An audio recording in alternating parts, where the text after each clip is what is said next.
ፕሮግራሙ አራቴ ነው። አሁንም እንደቀጠለ ነው። እስከ 4 ሰዓት ድረስ ከናንተ ጋር በፍቅርና በአክብሮት አብረን እየቆየን እንገኛለን። ከቅርብ ጊዜ ወዲህ እንግዲህ የሰው ሰራሽ አስተውሎት ሚና የሰው ልጅ እየገፋ ይገኛልና በቅርቡ የዓለማችን ቁጥር 1 ባለሀብት ቢል ጌት አንድ ነገር ተናግሯል።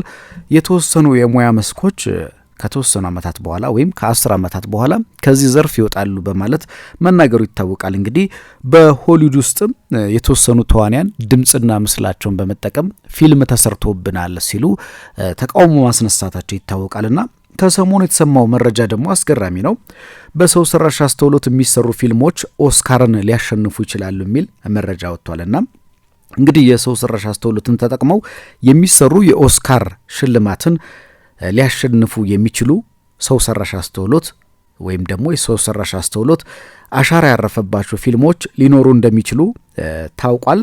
የሽልማት አዘጋጅ የሆነው ዘ አካዳሚ ኦፍ ሞሽን ፒክቸርስ አርትስ ኤንድ ሳይንስ ሰኞ ዕለት ባወጣው መመሪያ ሰው ሰራሽ አስተውሎት ወይም ኤአይን በመጠቀም ወይም ደግሞ ሌሎች የዲጂታል መገልገያዎችን በመጠቀም የኦስካር ምርጫ ውስጥ ለመግባት የተመረጡ ፊልሞች አሉ። እነዚህን መጠቀም ደግሞ በተለይ ደግሞ በኤአይ ወይም ደግሞ ዲጂታል መገልገያዎችን በመጠቀም የተሰሩ ፊልሞች ለኦስካር ምርጫ አይረዳምም አይጎዳምም ሲል የተናገረው አዘጋጁ ባለፈው መጋቢት ወር የሰው ሰራሽ አስተውሎት በመጠቀም የተሰሩ ፊልሞች ተሸላሚ ሆነው ነበረ። አሁን እንግዲህ በሰው ከሚሰሩ ፊልሞች እኩል በሰው ሰራሽ አስተውሎት የሚሰሩ ፊልሞችም ለኦስካር እየቀረቡ ነው። እንግዲህ የተዋናዩንም እዚህ ጋር ስጋት ይነሳል አብሮ አካዳሚው አሸናፊዎችን በሚመርጥበት ወቅት የሰዎችን ተሳትፎ ከግምት ውስጥ እንደሚያስገባ መግለጹን የተነገረው አካዳሚው የሰው ሰራሽ አስተውሎትን በፊልም ላይ መጠቀም ተገቢነት ላይ ከሳይንስና ቴክኖሎጂ ካውንስል ጋር ምክረ ሀሳቡን ማቅረቡም የተነገረው በቅርቡ እንግዲህ ሰኞ ዕለት ይፋ በሆነው መመሪያ መሰረት አካዳሚው እያንዳንዶቹ ወይ ደግሞ በእያንዳንዱ ዘርፍ በሰው ሰራሽ አስተውሎት የተሰሩ ፊልሞችን ለምርጫ ማቅረቡን የተገለጸው እንግዲህ በተለያየ ዘርፍ ነው። ድምጽ አሰጣጡ የሚሆነው ደግሞ አሸናፊውን ለመምረጥ ነው።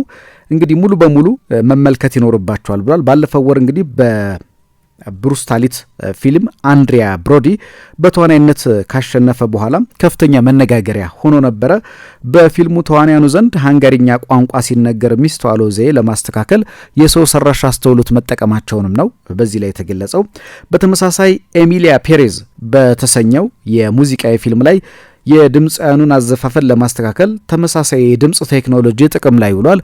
ስለዚህ ኤአይ ወደ ኦስካር ሽልማት እየገባ ስለመሆኑ አንዳንድ መረጃዎች ይገልጻሉ። ቴክኖሎጂው የተዋንያኑን ድምጽ፣ አተዋውን፣ አዘፋፈን፣ አነጋገር፣ ቅላጼ፣ አወጣጥን በፍጥነት ለማስተካከልና ለማዋሃድ ያለውን አመችነት በሙዚቃና በፊልም ባለሙያዎች ዘንድ ከፍተኛ ተቀባይነት እያገኘ እንዲመጣ አድርጎታል።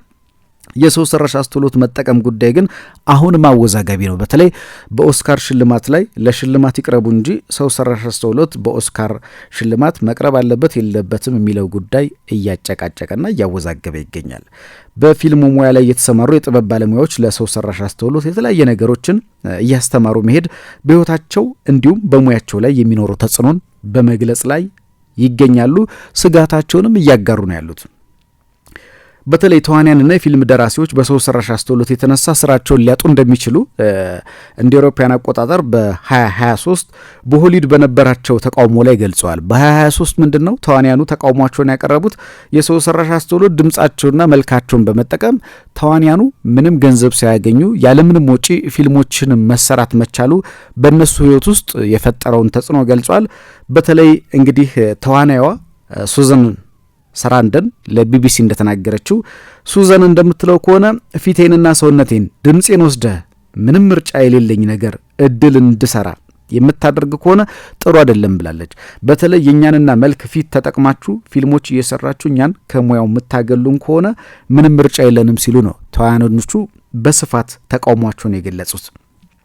እንግዲህ የፊልም ደራሲዎች በበኩላቸው እንደሚሉት ከሆነ ስቱዲዮዎች ወጪን ለመቀነስ በሚል ጥናት ሳያደርጉ ይህን ጉዳይ ገብተውበታል። በተለይ ደግሞ የሰዎችን መልክና ገጽታ የተዋንያንን መልክና ገጽታ በመጠቀም የፊልም ስራዎችን እየተሰሩ ይገኛሉ።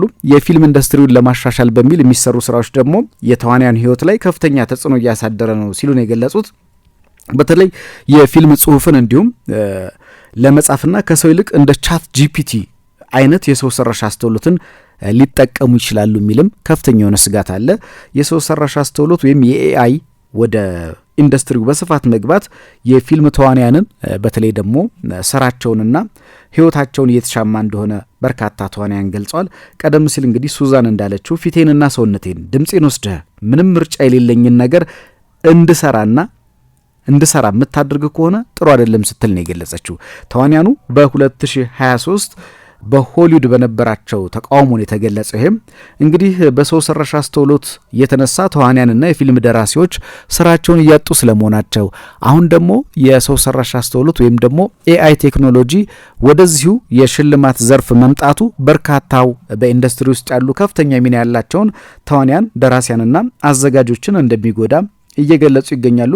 በተለይ ድምጽንና ቴክኖሎጂን በመጠቀም እነዚህ የሚሰሩ ፊልሞች ለፊልም ኢንዱስትሪው እድገት አላቸውም፣ ወጪን ከመቀነስ አንጻርም በቀላሉ መስራት ይቻላል ቢሉም በርካታ ባለሙያዎች ነገር ግን ይህ ጉዳይ በርካቶችን ሲያጨቃጭቅም ቆይቷል። በሰው ሰራሽ አስተውሎት የሚሰሩ ፊልሞች ለኦስካር ሊያሸንፉ እንደሚችሉም ደግሞ በቅርቡ ተገልጿል። ቀደም ሲል እንዳልካችሁ የሽልማቱ አዘጋጅ የሆነው ዘ አካዳሚ ኦፍ ሞሽን ፒክቸር አርትስ ኤንድ ሳይንስ ሰኞ ዕለት ባወጣው መመሪያ ነው ሰው ሰራሽ አስተውሎት ወይም ኤአይ እንዲሁም ሌሎች መገልገያ ዲጂታል እቃዎችን በመጠቀም ኦስካር ምርጫ ውስጥ ሊገቡ ይችላሉ፣ ኦስካርን ሊያሸንፉ ይችላሉ ሲሉ የገለጸው። እንግዲህ አካዳሚው አሸናፊዎችን በሚመርጥበት ወቅት የሰዎችን ተሳትፎ ከግምት ውስጥ ያስገባል።